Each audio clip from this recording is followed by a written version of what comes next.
agradeço os parabéns. Vamos para frente, então. A gente vai começar. Parabéns, Lício e a Maíra. Parabéns. A gente vai começar a entrevista com a Thalita, como a gente anunciou no início do programa. A Thalita deixa eu pegar aqui as informações certinhas para eu não apresentar ela errado. Depois, qualquer coisa, Thalita, que eu tiver faltado aqui na sua apresentação, você pode complementar. Ela é professora de História da Rede Estadual de Ensino, integrante do coletivo feminista Maria Angélica Ribeiro. É um prazer recebê-la aqui no Tempo Nublado, Thalita, para essa conversa, para a gente poder falar um pouco sobre a situação das mulheres na pandemia, as dinâmicas de violência. A gente tem visto aí algumas notícias sobre a ampliação da violência doméstica no contexto da pandemia. Então, para nós é uma satisfação, agradeço muitíssimo você dispor o seu tempo para ter essa conversa com a gente. Bom, quem quer começar fazendo alguma pergunta para a Thalita? Eu deixo aberto aí para a Lício. Eu vou... Oi, Thalita, tudo bem? Oi, Lício. Primeiro, faço a saudação geral aí. E aí depois eu vou fazer uma pergunta que eu preparei, depois o André e o Andrés podem continuar, mas se quiser fazer a sua saudação. Quero sim. Você está me ouvindo? Perfeitamente. Sim, perfeitamente. Primeiro, agradecer, né, ao André, ao Andrés e o Lício pelo convite, né, muito importante para mim estar aqui nesse espaço. Lembrar aqui do aniversário da minha companheira Maíra, né, aqui dar os parabéns para ela, companheira de luta, minha amiga querida, as minhas companheiras do coletivo feminista Maria Angélica Ribeiro que estão aqui assistindo, e é isso. Isso aí. Thalita, eu acho que nessa situação, né, da quarentena, né, uma série de questões relacionadas à situação das mulheres, né, a situação doméstica, a situação das mulheres em casa, elas ficaram muito evidentes, né? Por exemplo, tem toda a questão, por exemplo, de sobrecarga do trabalho doméstico, né, a questão dos filhos também, né, porque você teve toda essa demanda aí de ensino à distância, né, de atividades remotas e ter que lidar com a situação dentro de casa, e isso foi representando uma sobrecarga, né, e uma capacidade, quer dizer, o quanto que isso afeta as mulheres. Então, eu queria começar com esse tema, para depois a gente vir para a questão mais do combate à violência contra a mulher, como que isso está se dando no âmbito estadual, no âmbito local, mas aí um pouco esse panorama dessa situação da quarentena, assim. Sim. É muito importante, assim, você colocar, né, primeiro essa questão mais ampla, porque até estava escutando vocês, né, fazer todas as análises de conjuntura que vocês fizeram, e quando a gente fala, né, do desmonte, né, das políticas públicas e todo esse horror, né, político que a gente vive nesse momento, a gente vai lembrar que as mulheres são sempre o grupo mais afetado, né, por essa política, né, desde aí, por exemplo, de um desmonte das instituições de enfrentamento à violência, né, que a gente acompanha, e aí a gente vai poder analisar do ponto de vista desse grupo, né, que numa situação de confinamento, as mulheres se encontram num lugar que não é especialmente seguro, né, que é a casa, né, que é o espaço onde as principais violências acontecem, né, assim, não vou perder aqui também o tempo com estatísticas que são de domínio público, mas, por exemplo, a cada os feminicídios, né, eles em sua grande maioria, acontecem dentro de casa. A violência sexual, a maioria dentro de casa. Então, e aí nesse contexto do trabalho, também pensar que mulheres são maioria na informalidade. Então, né, quando a gente pensa em confinamento, a gente também está pensando que mulheres não têm, em sua grande maioria, a possibilidade de fazer de ter esse direito a se proteger, né? E por uma situação que eu posso chamar de pandemia do patriarcado, né, que se naturalizou que as mulheres elas têm a função do cuidado, né? Então esse cuidado ele não está apenas dentro de casa, ele também vai se ramificar para os serviços que elas vão fazer fora de casa, né? Quem é que limpa o chão do hospital, quem é que faz o café da empresa, quem é que está nessa posição, né, de trabalho, de cuidado nos espaços fora de casa. Né? Então, essas mulheres até têm uma tese de doutorado que é muito interessante, de uma pesquisadora chamada Denise Pimenta, que estudou a epidemia do Ebola, e ela vai analisar justamente como as mulheres estão mais vulneráveis até a pegar o vírus, né? E eu acho que essa situação que é uma pesquisa que a gente já pode considerar nas nossas análises sobre a situação das mulheres nesse contexto do coronavírus, né, do Covid. Porque quem é que vai cuidar desses doentes? As mulheres são 84% na profissão de enfermagem, né, que é uma profissão de contato direto. E que isso vem ao longo da história das mulheres. Eu, como historiadora das mulheres, eu trago muito isso, né, que é sempre essa luta, né, pela saúde dos mais pobres também, né, que quando a profissão médica se institucionalizou, a gente acompanha uma perseguição muito grande aos métodos que as mulheres usavam, que eram até muito mais empíricos, quando a ciência masculina se tratava de diversas superstições ali, né? Então, esse obscurantismo que a gente vê nesse momento também se manifesta como um ataque às mulheres que estão nessa posição, né? Principalmente falando aí da profissão enfermagem, né? Que é uma profissão que conta com a maioria de mulheres. Então, essa naturalização do cuidado como sendo função das mulheres, né, uma função nem sempre profissionalizada, sentida como por amor, né, por aptidão, né, é uma visão que vem da divisão sexual do trabalho imposta pelo sistema capitalista, né, que a divisão sexual do trabalho não nem sempre foi assim na história, né? Então, essa divisão imposta pelo sistema, ela vai justamente alienar esse trabalho que é feito pelas mulheres, né? Então, é um trabalho não pago, é um trabalho não reconhecido, né? E que, nesse momento de crise, a gente vai ver essa radicalização, né? Esse estado de terror em que as mulheres vivem, né, na sua vida, não apenas nesse momento, né, mas ao longo da sua vida inteira, desde o abuso sexual na infância, né, até uma subalternização no mundo do trabalho, né, e uma continuidade dessas violências, né, uma permanência dessas violências, e também uma total ausência de uma centralidade disso no próprio discurso das lutas sociais, né? Eu falo de centralidade, né? Porque você vê essa discussão, mas de um ponto de vista secundarizado, né? Quando você fala de classe trabalhadora, quando você fala de terceirização, você está falando de uma classe trabalhadora feminina, né? Então, que é a maioria dos pobres do mundo, né? Aquela coisa daquele conceito de feminização da pobreza, né? Que a gente ouve muito. Então, num contexto mais geral, a gente tem essa conjuntura nada favorável, né? Combinada com o que os companheiros trouxeram com uma política de morte. E a gente vê as mulheres sendo empurradas para a morte, tanto no espaço público quanto no espaço privado, porque estão ali muitas vezes confinadas com seus agressores, né? E aí, combinado com isso, só para concluir o raciocínio, que pode ter ficado confuso,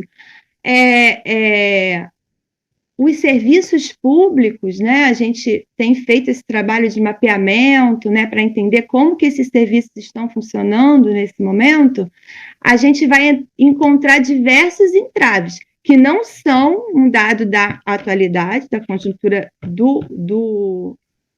da pandemia, mas que são radicalizados nesse momento, né? Então, assim, você vai ligar para o 180, como é que funciona o 180, né? Assim, não sei se vocês já fizeram esse teste, né? É um serviço de informação, mas não prestam um socorro imediato a essa mulher, né?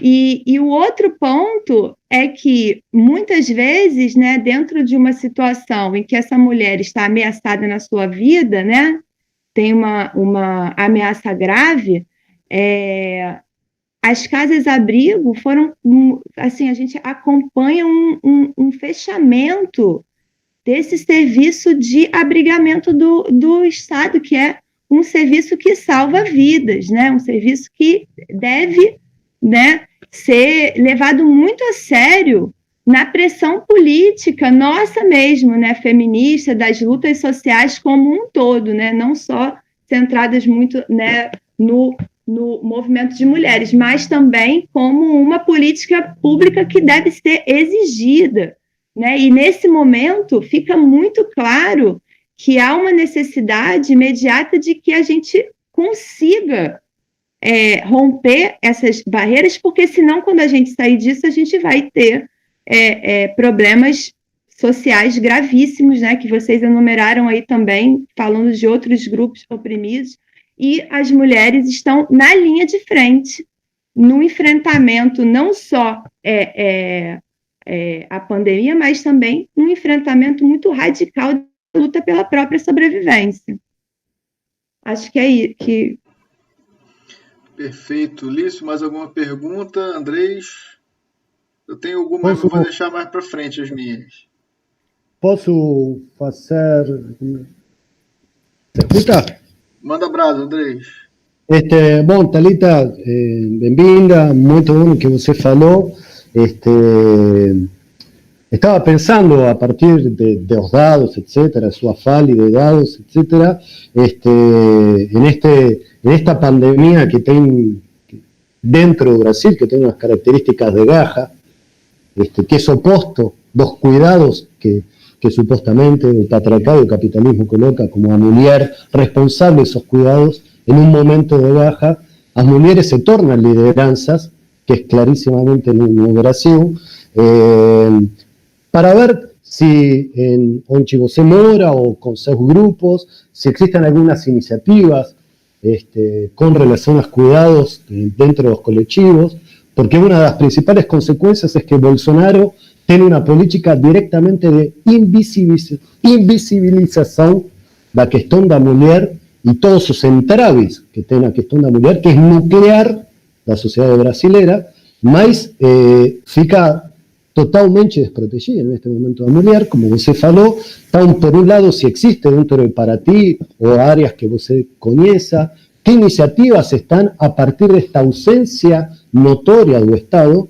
Y por el otro lado, es increíble porque fuera de Brasil son las mujeres que están en el poder ejecutivo las que mejores resultados tienen a nivel planetario de lucha contra el coronavirus. Entonces, son las mujeres que están en la presidencia como primer ministro que mejor saben hacer políticas públicas de cuidado con una visión integral de una sociedad, como en el caso de Nueva Zelanda, Islandia, mismo Merkel en Alemania. Mas en Brasil es el caso contrario. Esa visión de guerra, esa masculinización de un macho prepotente y que todos, si no es que están de una meninina, ¿entendeu? Mas entonces, en esta contraposición de un mundo, de esa visión integradora que tiene fora en el internacional, como en Brasil, esta dinámica. Entonces, para breve, si você conoce algunas iniciativas que sean innovadoras o que están aconteciendo a partir de este desaparecimiento del Estado con relación a la cuestión de género, que otro día la Comisión Interamericana de OEA faló que es su principal tema a ser tratado en toda América Latina. a questão do gênero e da violência doméstica como o principal tema da pandemia. Obrigada, Andrés. Como iniciativas, né, diante da total ausência do Estado, a gente tem os movimentos de mulheres, né, que tem feito, né, diversas ações, tanto ações de solidariedade, né, de socorro imediato no sentido da sobrevivência, da segurança alimentar, porque um outro dado, né, que eu esqueci de colocar na minha explanação inicial, é que a ausência da escola, né, ela traz muitos problemas, né, assim, em termos, não nos termos em que tem sido colocada pelas secretarias de educação, né, que é a coisa do conteúdo, né, a gente acaba percebendo que a escola tem uma função muito maior, né, a gente como sociedade, do que a aplicação de conteúdo, né? Ela tem uma função de garantir a segurança alimentar, de colocar essas crianças diante de adultas protetivas em relação aos diversos tipos de violência que elas possam sofrer dentro do espaço doméstico. E pensar, assim, né, que também, além dessa função mais ampla da escola, ela tem uma função também de acolhimento das situações de violência doméstica que as mulheres sofrem como mães, né? A gente tem o dado de que quase metade das famílias brasileiras são chefiadas por mulheres, né? Então, essas mulheres têm ali na escola uma ampliação, assim, um pouco dessa rede de solidariedade, dessa rede de apoio em situações, né, de violência. E, para além disso, as crianças têm esse tempo que elas ficam na escola, né, que é um tempo, muitas vezes, um tempo do trabalho dessa mãe, né, que essa mãe está ali na luta pela sobrevivência dessa família, enfim. E não só, né, e para falar sobre essa questão de como tem funcionado uma rede de apoio às mulheres em relação à ausência total do Estado, né, frente à ausência total do Estado, né, que não é total, né, as instituições estão ali, mas elas estão desmontadas, a gente percebe isso muito no contato direto, né, que a gente tem feito. Mas movimentos mais amplos, assim, da esquerda também têm feito trabalhos, né, redes de solidariedade de bairro, essa ajuda mais ali imediata, né, essa coisa da distribuição das cestas básicas, né, de um apoio, assim, a essas pessoas, que a maioria são mulheres, né, que estão ali na linha de frente, precisando de todo tipo de solidariedade nesse momento, né, que é uma construção coletiva, é uma maneira de coletivizar também essa situação das mulheres, né, pensar nessa visão mais comunitária. Então, eu falei dos movimentos de mulheres, mas também tem outras redes de apoio se formando nesse momento frente a essa necessidade muito, muito forte, muito radical, né? E aí eu me perdi na última pergunta que o Andrés fez, desculpa. Você me perguntou 3 coisas. Não, sim. Alô? Oi. Não, sim, o que você está falando está perfeito. Vou aprendendo. A questão é, eu faço uma pergunta que também porque lo bueno es saber qué está aconteciendo con movimientos, con colectivos, etcétera, por fuera del 180, por fuera en un gobierno que claramente una política, un lugar da política da mulher hoje em dia é muito complexa, com Dalmares guiando essa política onde menino é menino e menina é menina rosa. Então, é bom trazer, o que está acontecendo por fuera de ese estado precario, precarizado que existe hoy en día.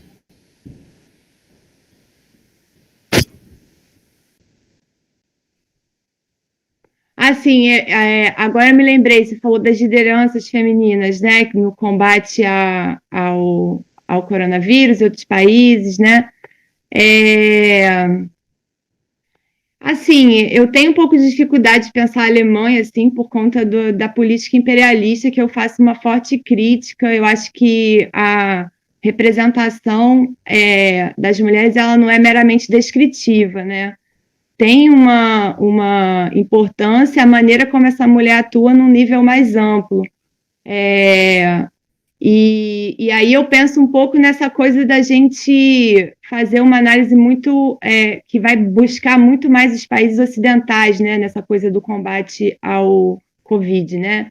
Eu acho que a gente tem exemplos aí de países no Oriente que estão também mandando muito bem, né, e que já estão com as curvas achatadas e que, né, diversas políticas já em curso, né, e também pensar que, independente, né, da figura que está lá, ser uma mulher, eu acho que tem também o fato de que a violência doméstica aumentou em todos os países do mundo no contexto da pandemia, né?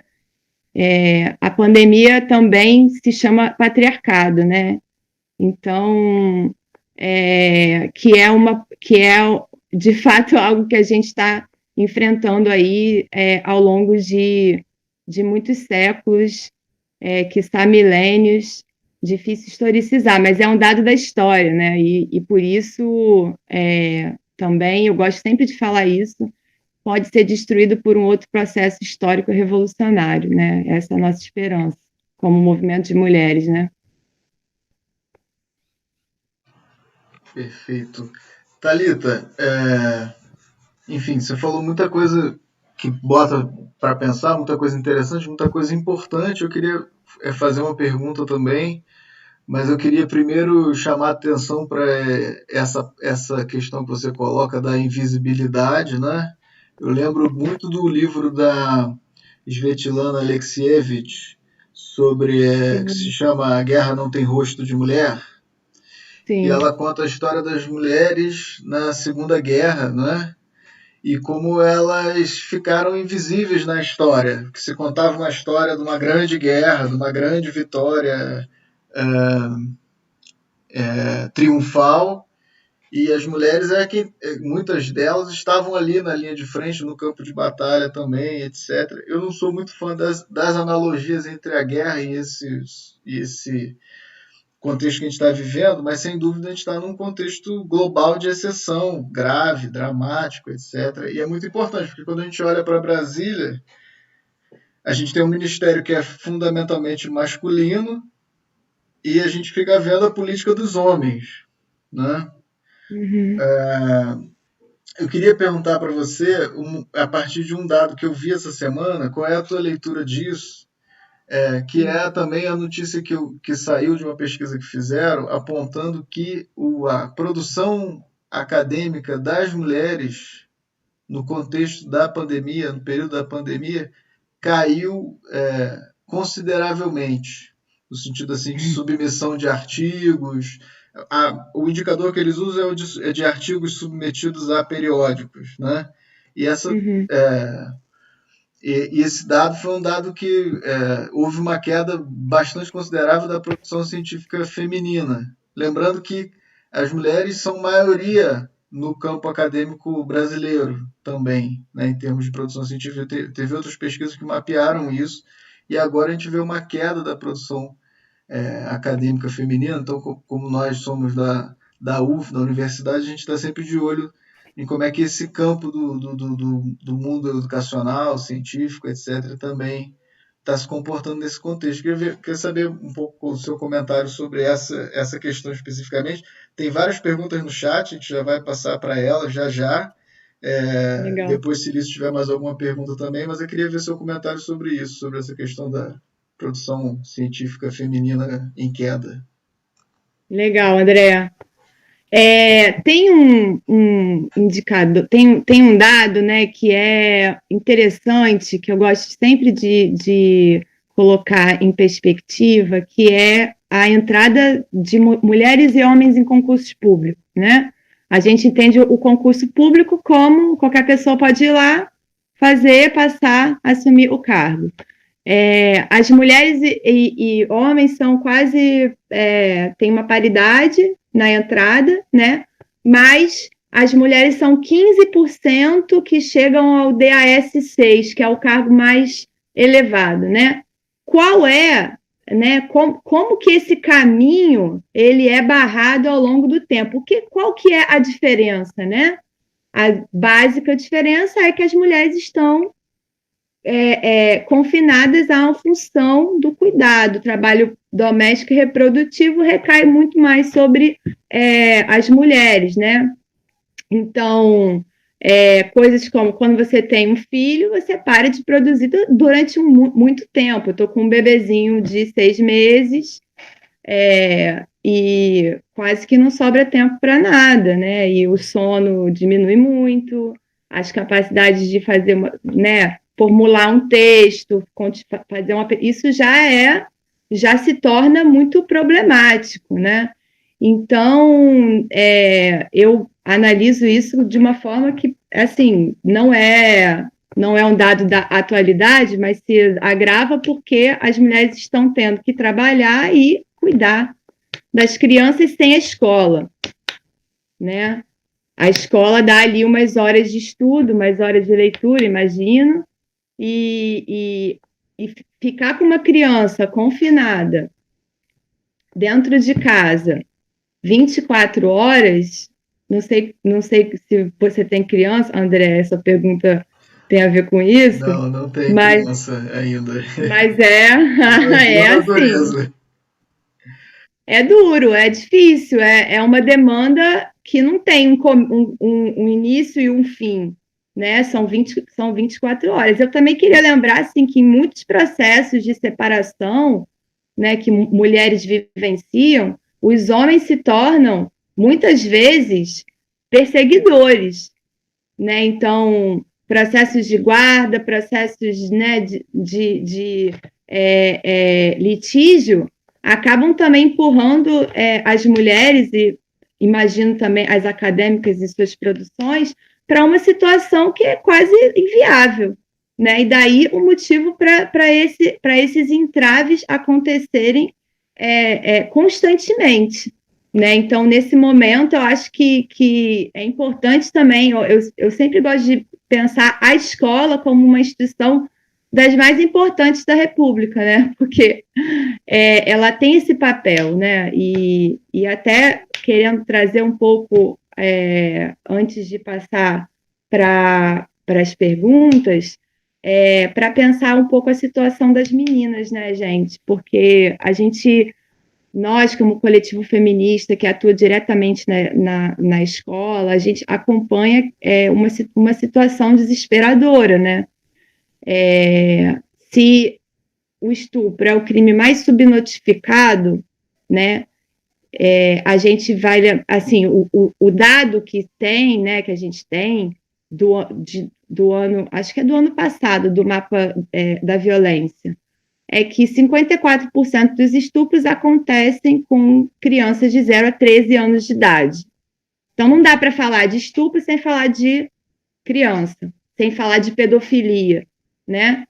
E um dado importante é que a pornografia infantil aumentou consideravelmente desde o início da pandemia, né? Então, assim, o Pornhub primeiro abriu uma assinatura grátis. O que isso significa, né? Eu fico pensando como fazer uma crítica ao neoliberalismo sem falar da indústria pornográfica, uma indústria bilionária, né? Como que a gente faz essa crítica de uma maneira efetiva? Porque pensar nas mulheres, pensar nas meninas é fazer uma crítica à indústria pornográfica, né? Um vídeo de uma criança sendo abusada sexualmente custa R$50 mil em média, né? Então a gente vê como esse dinheiro gira sobre uma violência absurda, né? Que eu, assim, falta até adjetivo para descrever isso. E aí, nesse ponto, né, a gente percebe como é necessário pensar políticas educacionais de emergência, né, nesse momento, para atender essas crianças, para chegar nessas crianças, né? Então, também é um desafio nesse momento de reinvenção, né, que eu acho que todos os movimentos sociais estão nesse momento também, né, de reinvenção, porque a gente não está mais na presença da luta, da rua, do contato direto. Então, também pensar como que a gente pode atuar efetivamente, né, e sem que seja uma atuação apenas descritiva do problema, né? Então, acho que são questões que eu queria trazer também para sempre lembrar que se a gente está falando de violência sexual, a gente tem que lembrar das crianças, das meninas, sobretudo, que são a maioria. Se a gente está falando de violência doméstica, a gente também tem que lembrar dessas crianças que estão vivenciando uma brutalização da vida desde muito cedo, né? Quais são os efeitos sociais disso, né? As feministas dos anos 70 estavam lá dizendo, gente, isso vai dar problema, a pornografia vai virar um negócio bizarro, né? Quando tinha lá a Playboy, a revista e tal, né? E também pensavam radicalmente em como a exposição de meninas e mulheres a imagens desse tipo é uma violência por si, né? Depois o feminismo se esvaziou dessa crítica, né? Um contra-ataque aí do neoliberalismo, os anos 80 e tal, se esvaziou totalmente, a gente acompanha isso, né? Hoje em dia, quando você vai falar, muitas vezes, no movimento, né, de mulheres sobre exploração sexual, é um problema. E a gente não tem, e a gente fica ali naquela insistência que muitas vezes leva ao isolamento social dessas mulheres militantes anti-pornografia, anti-pedofilia, contra a regulamentação da prostituição, né, do ponto de vista liberal. Então, a gente fica muitas vezes isolada, né? Perfeito, Thalita. Questões fundamentais, né? Assim, você imagina, eu já vi foto em revista de moda daquela menina do Stranger Things, a personagem principal, toda paramentada numa situação totalmente sensualizada. E é uma criança que está em revistas que não são revistas pornográficas. Tem toda essa pornografia associada ao consumo também.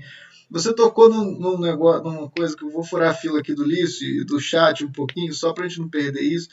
É que uma das agendas que o Ministério da Damares está colocando na rua agora no contexto da pandemia é do homeschooling, né, da educação em casa.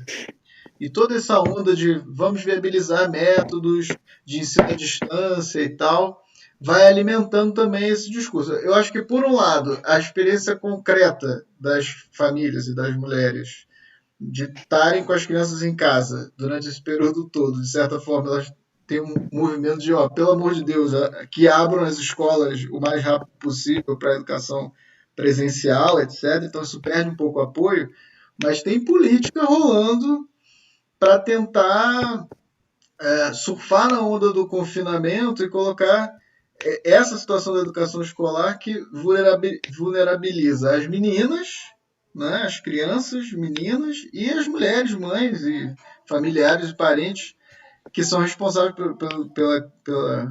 por essas crianças, né? Muitas vezes chefes de família, sozinhas, etc., e sem a escola, como você falou, né, como você mostrou, que é uma instituição essencial, né, para essa emancipação, para essa luta contra o patriarcado, etc.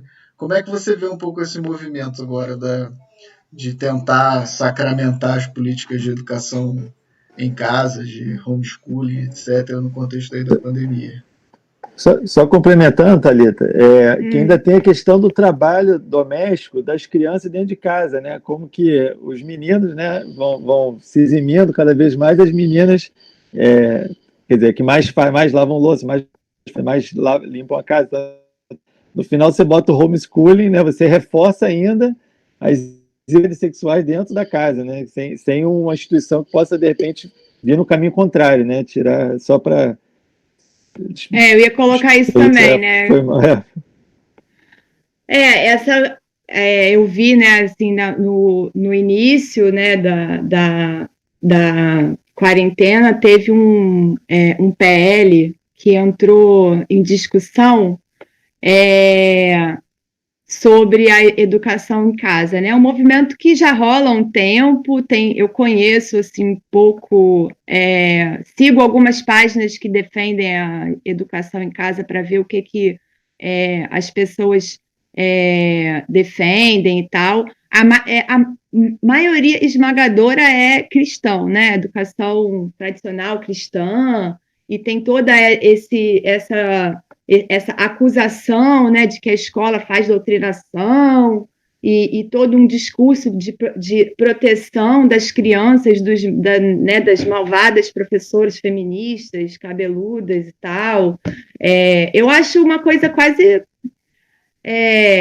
anedótica, porque ela é inconstitucional, né? Assim, primeiro, já foi considerada inconstitucional por vários motivos, né? Um deles é esse que o Lício traz, né? Da diferença dos acessos, né? E de como que o espaço doméstico está organizado para essas crianças terem acesso à educação.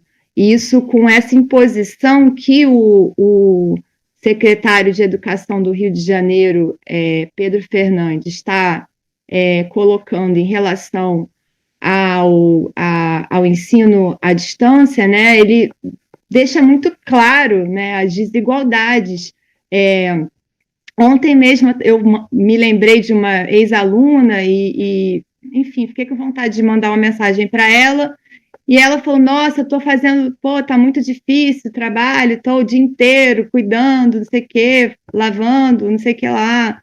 Então, assim, você vê que e ela não conseguiu entrar na plataforma do Google Classroom nenhuma vez, porque a internet não funcionava, porque ela está fazendo diversas coisas, ela tem velhos na família que quem cuida são as meninas, né? Então, você vê que não tem condições, né, da gente nem conversar no sentido de pensar educação em casa, educação domiciliar. Essas pessoas, aí você vai pensar, qual que é isso é um ataque à profissão docente, né?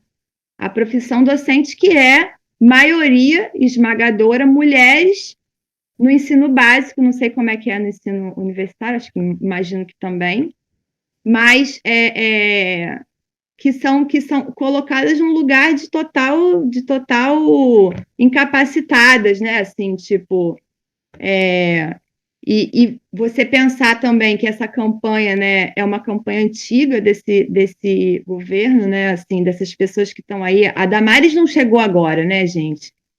E ela está aí, ela trabalhou no gabinete do Magno Malta.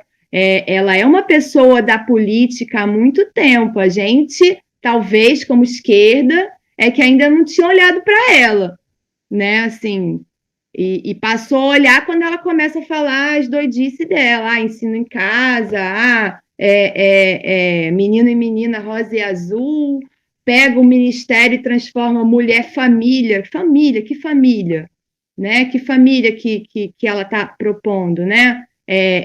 Essa realidade concreta não é mais uma realidade brasileira, né? O abandono paterno é calamidade pública, né?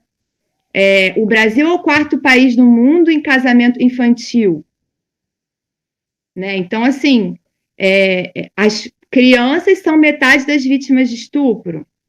Então, como que mais uma vez, né? Vocês estavam falando disso, né? Antes de eu entrar, como sempre é uma antipolítica, né? Os ministérios eles promovem uma antipolítica daquela pasta, né?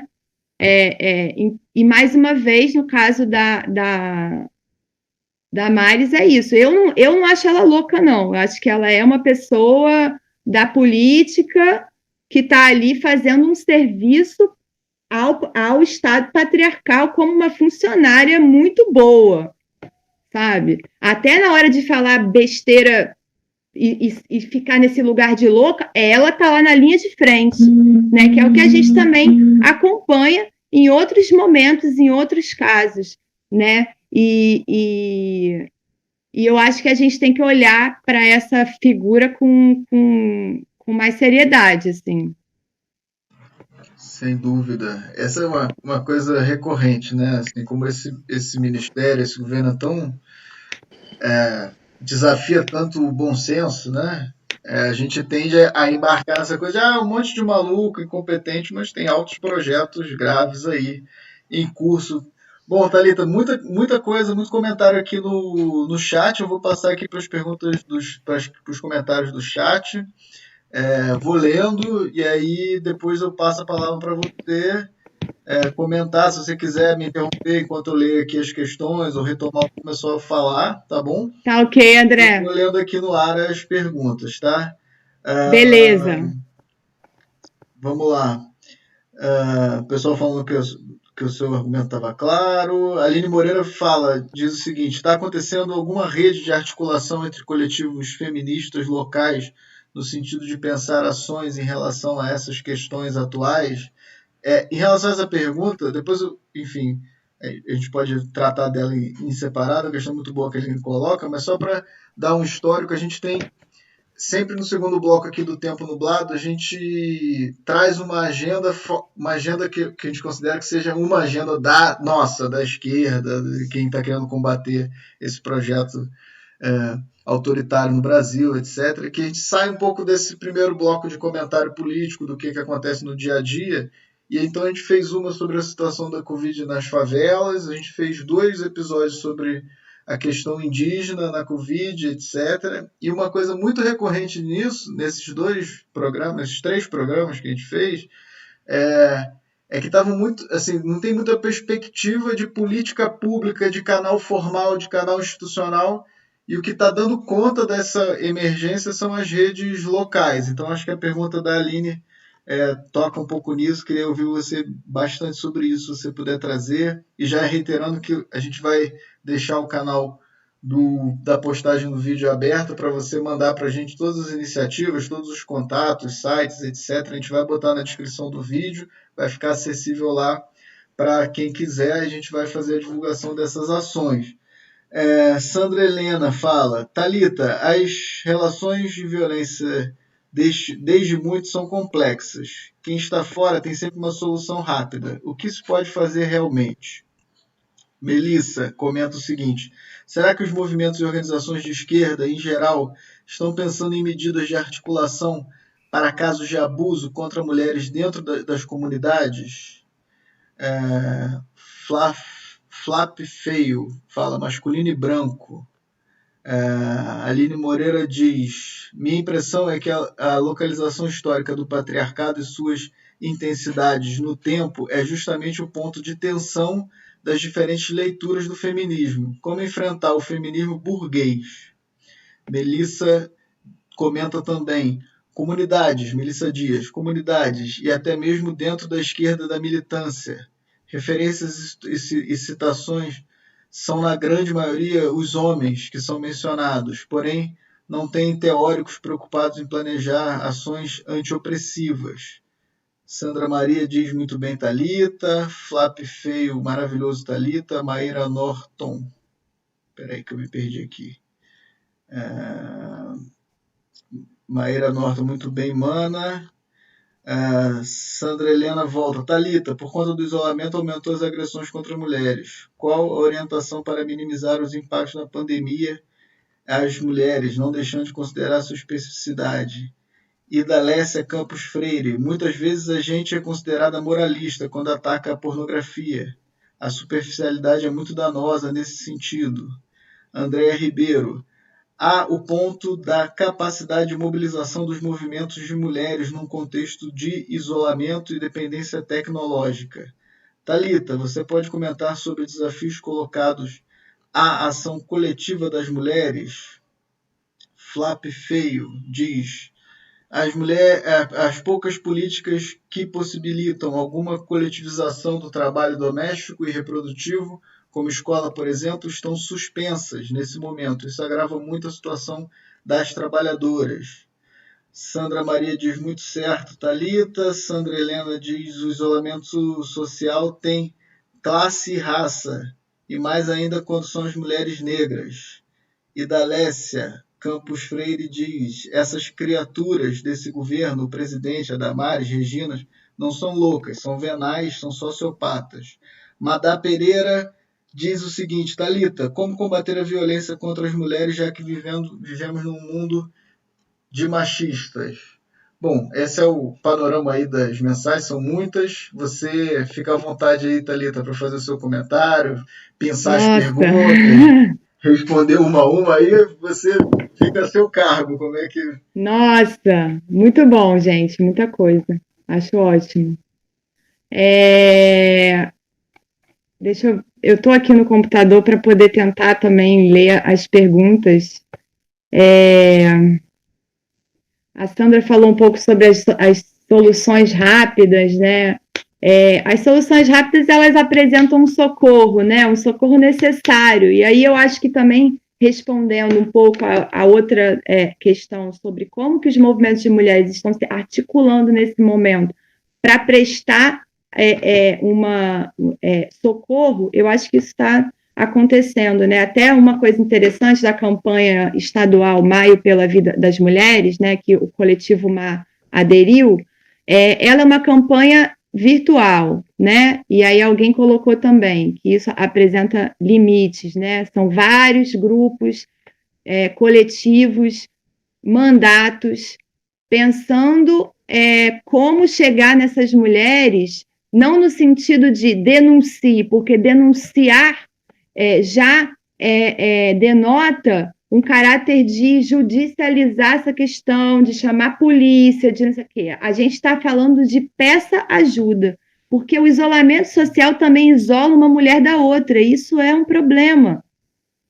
As mulheres, elas acabam pedindo ajuda para amiga, para vizinha, né? Então, até tem uma palavra de ordem, né? Que é vizinha, você não está sozinha, né? Que é nessa coisa de conscientização de que qualquer coisa que você possa fazer, né? Até o Instituto Maria da Penha fez um vídeo, que eu não sei se vocês assistiram, eu posso colocar esse link depois nessa parte de mandar para vocês, que é impressionante, assim, é uma live, a mulher aparece, aí a amiga olha para aquela mulher, né, e fala, amiga, tá tudo bem? E que ela vê claramente que tem alguma coisa errada.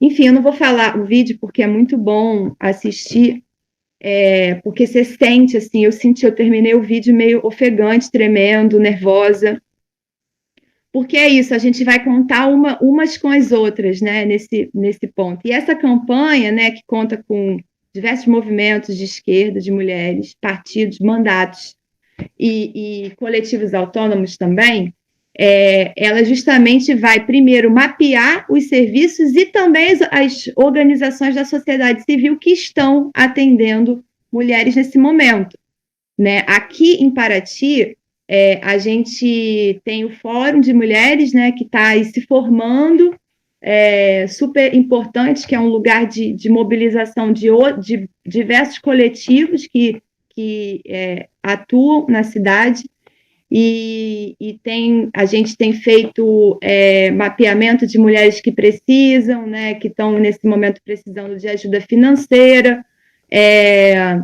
tentando ainda organizar um pouco o nosso plano de ação, né, que ainda está nesse processo, que o Fórum se formou agora no 8 de março, e logo depois a gente chega nesse momento de quarentena. Então, também tem essa coisa da gente estar se organizando ainda como movimento de mulheres mais amplo na cidade.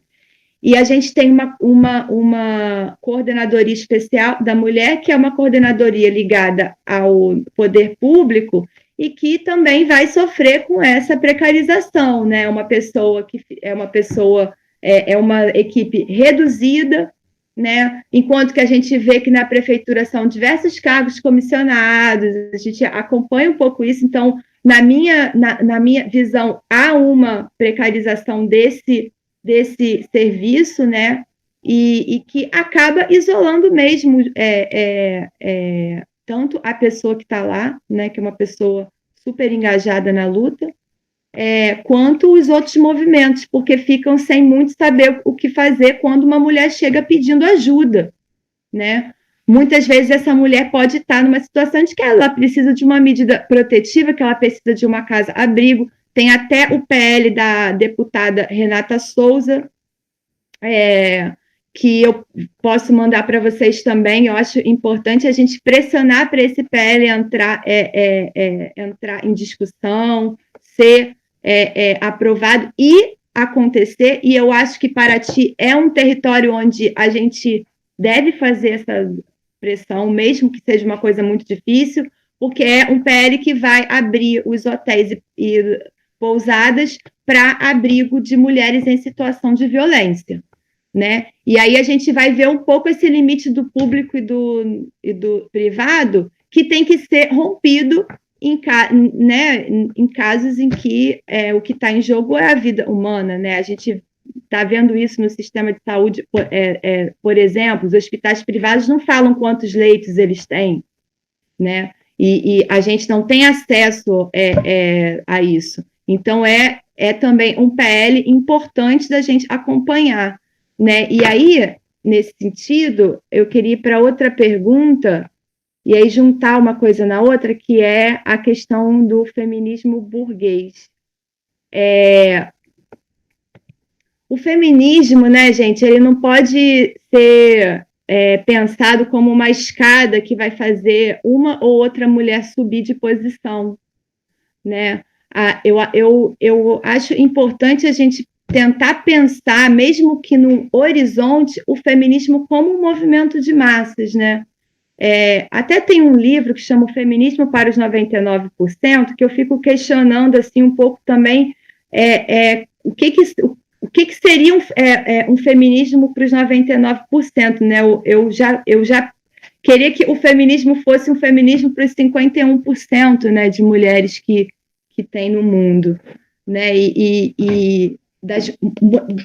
Do feminismo pensar a luta desse grupo, né, de pensar as mulheres como um sujeito da sua luta, né, numa perspectiva revolucionária e não numa perspectiva de identidade ou de, né, e aí muitas mulheres têm usado esse discurso do empoderamento numa perspectiva individual e individualista, porque não olha para outra mulher, né, que está em condição subalternizada, né, e aí a gente vai ver muito isso em relação ao trabalho doméstico, né, quantas mulheres liberaram as empregadas domésticas, a maioria negras, né, nesse momento, né? Então, de que adianta a gente falar de empoderamento se a gente está falando de um grupo seleto de pessoas, né? E eu acho que a gente tem que combater, sim, até em termos das palavras, o que significa você dizer que você defende o feminismo? O que significa ser uma feminista? O que isso traz, né, de responsabilidade para com as outras mulheres que pertencem ao mesmo grupo oprimido que você e que é atravessada de outras maneiras, dependendo, né, da situação em que ela se encontra de raça e de classe, né? Então, eu acho que é muito sério isso, e nesse momento é o momento da gente disputar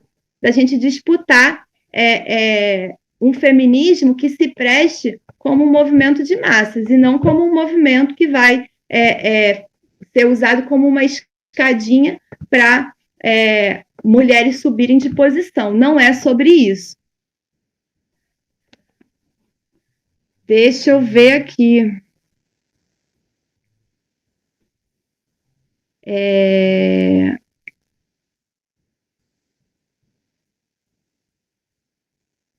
Como combater a violência contra as mulheres, já que vivemos em um mundo machista. Deixa eu ver se tem alguma outra pergunta antes.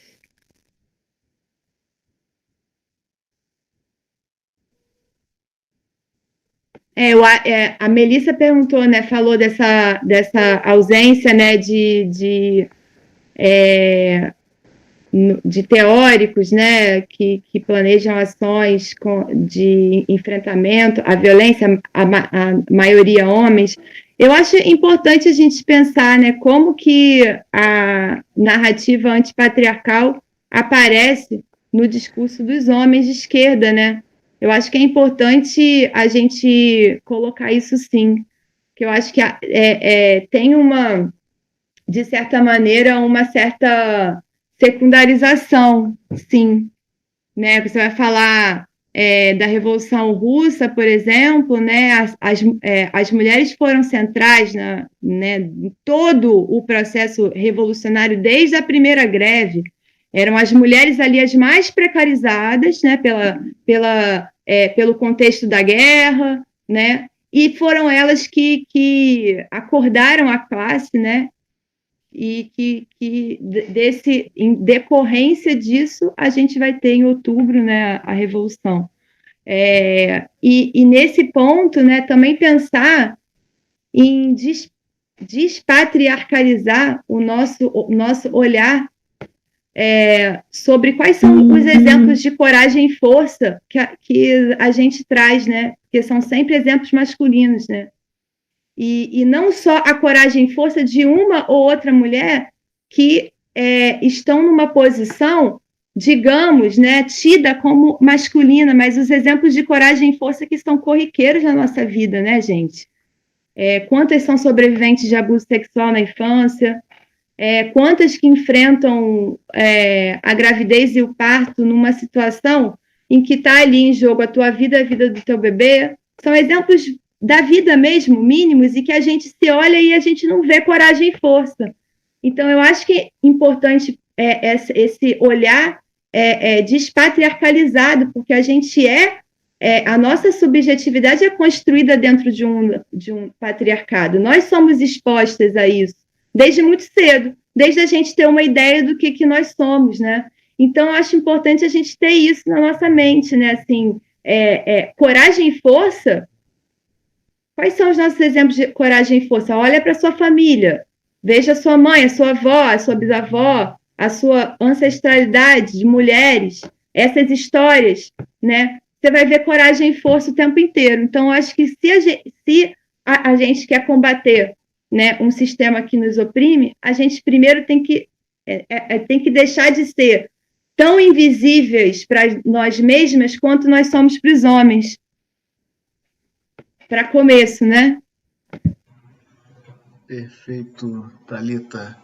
Bom, é isso. São muitas perguntas no chat, muitas questões. Às vezes não fica...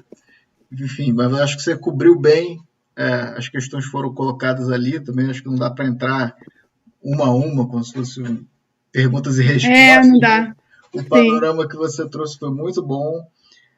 Queria saber se Lício e Andrés têm mais alguma questão para colocar para a Thalita.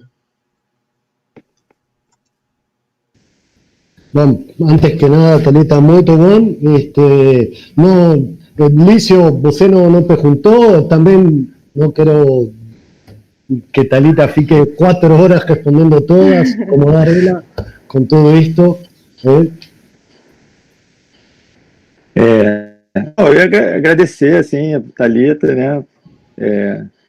Foi, como sempre, muito boa a sua fala, né? Sempre nos toca muito, né? E muita clareza também, né? No pensamento, assim, na forma da gente lidar. Agora o Yuri está aqui querendo aparecer também um pouco, mas Yuri! Mas eu acho que é isso. Eu acho que se você quiser pegar mais alguma questão para poder encerrar, assim, né, de todo esse panorama que você trouxe, né, de vários aspectos, da questão da infância, da questão da escola, né, do enfrentamento à violência, né, da questão profissional, né, das mulheres de casa, né, porque até a pergunta inicial foi pensar a situação das mulheres dentro de casa, né, mas se pensar a situação das enfermeiras, né, da pessoa da faxina no hospital, como é que isso tudo tem sido, né, assim, até aquela cena mesmo das mulheres, das enfermeiras, né, que a maioria das enfermeiras se manifestando no Planalto, né, aquela violência, quer dizer, isso não vai sendo vai ser normalizado, né? Então, eu acho que se você tiver mais algum aspecto que você acha que, né, precisa ser colocado, né, para compor esse panorama que é bastante completo, aí, não sei, você fica à vontade, a gente... E tem também a parte que a gente tem a parte que a gente finaliza sempre com as dicas culturais. E aí teve o Joel, na última, ele acabou tomando a iniciativa dele mesmo, dele também contribuir com as dicas. Então, se você tiver alguma dica cultural, alguma literatura, alguma música, filme, alguma coisa que você recomende, você tenha feito recentemente, participado para poder colocar, também fica à vontade. Ou alguma referência que você queira passar. É isso. Eu acho que eu concluí assim, mais a parte da fala, não sei se foi conseguir responder todas as questões, assim, como o André falou, é difícil 1 a 1, mas não sei, acho que está ok, assim, e agradecer, né, pelo convite, Andrés e Lício sempre prestigiando aí nos convites. Agradeço muito. Mandar um beijo aqui para as minhas companheiras de coletivo que acompanharam, estou vendo aqui, comentaram bastante, e outras pessoas, minha irmã, a Elô, muito legal. Essa minha estreia no mundo das lives, espero que a gente também no coletivo faça aí também nossas lives, nossos podcasts, estou aguardando ansiosamente por isso, acho que é importante, até a gente se obriga, né, a colocar as questões em perspectiva, dialogar com as pessoas, mesmo que remotamente, né? Sobre dicas, assim, nossa, gente, eu não estou conseguindo ler muito, né, nesse momento, mas o último livro que eu li, que eu terminei, que eu li inteiro, né, uma raridade, é um livro da Bell Hooks, que saiu agora recentemente pela editora Perspectiva, que chama Teoria Feminista da Margem ao Centro. Eu achei brilhante, assim, não sei se porque é uma escrita muito, muito incrível da Bell Hooks, né, uma referência muito grande, assim, para mim, até como professora também, para nós do coletivo também, uma referência muito grande, e ela vai... Nossa, recebendo uma ligação aqui, desculpa. Ela vai ali fazer as críticas dela, né, ao movimento feminista desde os anos 70, mas uma crítica muito generosa, assim, de trazer para nós como que o feminismo ele pode se ampliar desde a margem dessa mulher que está na margem, né, até o centro. Então, um olhar de uma mulher negra, né, da Bell Hooks. Então, é um livro incrível, assim, super gostoso de ler, e super propositivo, como sempre, as coisas da Bell Hooks, né? Acho que é isso. Super obrigado, Thalita, muito bom. Assim, teve várias manifestações aqui no chat, vou ler no ar aqui. Dilma Trovão diz: Thalita, as ideias da Thalita são gigantes, top demais. Edinho! Concorda e põe um coração. Flap Feio, desculpa, que é assim que está o nome, eu não sei o nome da pessoa exatamente. Flávia. Flávia, muito bem. Sandra Helena com palmas. Bonifrate, palmas também. Sandra Maria diz: muita força, coragem, muita força, muita coragem. E da Lécia Campos Freire: Thalita bravíssima, parabéns. Raquel Aguiar: maravilhoso debate, as ideias da Thalita, como sempre, maravilhosa e brilhante. Parabéns, Thalita. Obrigado, Thalita. Thalita, parabéns, da Mada Pereira. Heloísa Campos Freire: brava, Thalita bravíssima. Sandra Maria: valeu, Thalita. Então, demais. agradeço. Obrigada. Aí as colaborações, as manifestações no chat, a participação da Thalita. Aqui no Tempo Nublado a gente faz sempre esse esquema de fazer um primeiro bloco de comentários sobre a agenda política da semana, depois a gente traz sempre entrevista com convidados e convidadas, e a gente tem por costume, depois no canal do YouTube, a gente publica o vídeo do programa inteiro e publica sempre um vídeo em separado com o entrevistado ou entrevistado da semana, para se as pessoas quiserem assistir só a entrevista, se as pessoas quiserem divulgar e fazer circular só a entrevista, a gente também faz essa postagem em separado. A gente está devendo o da Aline da semana passada, a Aline que também estava aqui no chat, mas, poxa, Thalita, super obrigado. Assim, também quero reiterar que o Tempo Nublado é um canal aberto para você. Toda vez que você tiver uma pauta, uma agenda, alguma questão que você queira colocar, debater, divulgar, a gente está aberto. A gente espera Obrigada, gente. Contar com a sua participação em outras oportunidades, com certeza. Acho que tem muita água para rolar nesse contexto da pandemia. Tem muitas coisas que infelizmente a gente vai ter que voltar a debater e a discutir, que são coisas, um contexto bastante grave das mulheres na pandemia. Então, super obrigado pela sua participação e seja sempre super bem-vinda, tá? E obrigado a todo mundo que participou no chat, as suas companheiras aí do movimento que também se manifestaram lá no nosso chat. Bom, o último bloco, a Thalita deu a sua dica da semana aí com o livro da Bell Hooks, excelente indicação de leitura para os nossos espectadores e ouvintes. E eu abro aí o último bloco, que são as nossas dicas da semana. Andrés e Lício, quem quiser, na ordem que quiser aí, e depois eu dou as minhas dicas também.